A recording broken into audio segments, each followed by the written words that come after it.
Hi there, it's Ian again. So now we've got to the interesting part. This is where we get to map out the business process. Now I started with this marketing image at the top, and because I didn't have any business users, I had to make some assumptions. And I want to talk through the assumptions I made to get to the lower level process diagram that you see on the image here. So the first assumption was, where does it start? What are the inputs?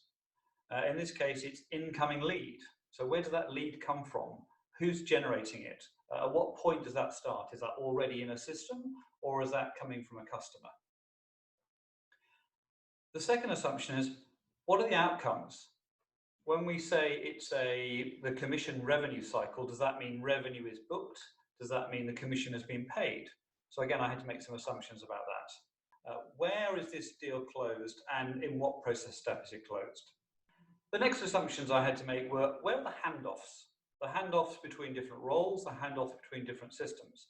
We say in the marketing image there, it moves from Marketing Cloud to Sales Cloud. At what point does that happen?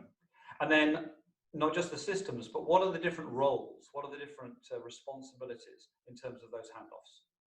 The next assumption was, where are the missing processes that aren't in that marketing diagram that I need to make sure that I can complete the process so that it flows from end to end?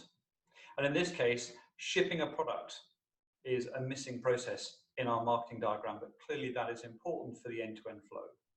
And the final assumption I made was about, where are the feedback loops? What happens if the flow doesn't happen correctly? If they say in progressing the lead, there's incomplete data. If when we start talking to the customer that there actually isn't an opportunity there, and therefore we're going to pass it back to marketing. As we drill down to lower levels, we can then validate our assumptions that were made at the higher level. So now when we drill down to underneath the box progress lead, we can now map out the lower level diagram there, and that will then validate the inputs, the outputs, our assumptions that were made at the top level diagram. And this happens as you work your way down, step by step, down through the process.